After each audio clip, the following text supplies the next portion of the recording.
When we think about sound quality, it's easy to let our heads go straight to cars, buses, planes, and other big, noisy objects.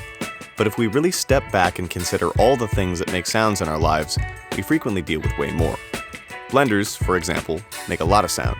And you've probably noticed that some sound better, more premium, and more powerful than others. Is that feeling something that we can measure? Absolutely. At the Head Acoustics ETSI TS103504 certified apartment, we took binaural measurements of 3 different blenders. One from a low price point, blender A, one from a medium price point, blender B, and one from a premium price point, blender C, and ran them through a gamut of psychoacoustic analyses to figure out what's going on with each of them. Let's listen first, and remember that these are binaural recordings, so headphones are advised, though you'll probably still get the picture even just on a phone speaker.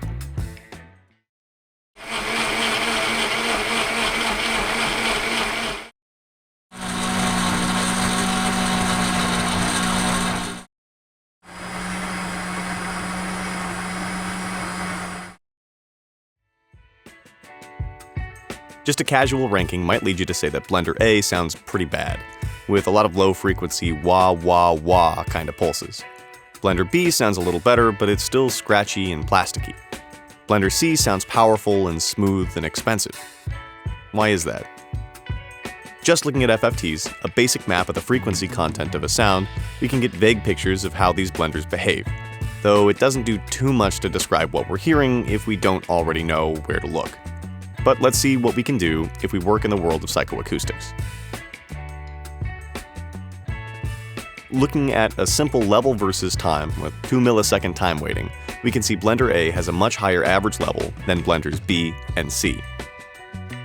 It also has some visible up and down fluctuation, though it's a little hard to see with this time weighting.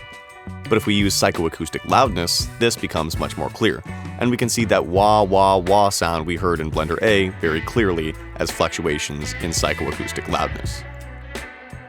If we look at sharpness, which is a measure of high frequencies in a sound, we can also see those same time structures in blender A, but we can also see some sharpness fluctuation in blender B, which might tell us a little bit about that scratchy sound. If we want to illustrate the scratchiness of blender B even more, we can look at roughness, which measures very fast fluctuations in a sound. Perfect for describing scratchiness. And as expected, we can see that blender B has way higher roughness values than blenders A or C. So we can describe why blenders A and B sound bad. They're loud, they're unstable, they're sharp, and they're rough. But what about the question of why blender C sounds good? One place to start might be looking at specific tonality, a measure of what frequencies are most identifiable as tones in a given sound. We can see a big spike in specific tonality in blender C in the lower mid-frequencies, specifically around 200 Hz. Sometimes it's easy to think that high tonality sounds can be annoying. But in the specific context of blenders, my ears tell me that this provides a sense of power and a premium feeling in blender C, which isn't really present in blenders A or B. This basic analysis is far from the full picture of what makes a blender sound good or bad, but it's a great place to start if you want to think about the sound quality of consumer products.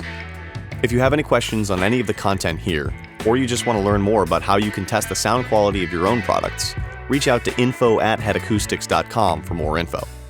Until next time, thanks for watching.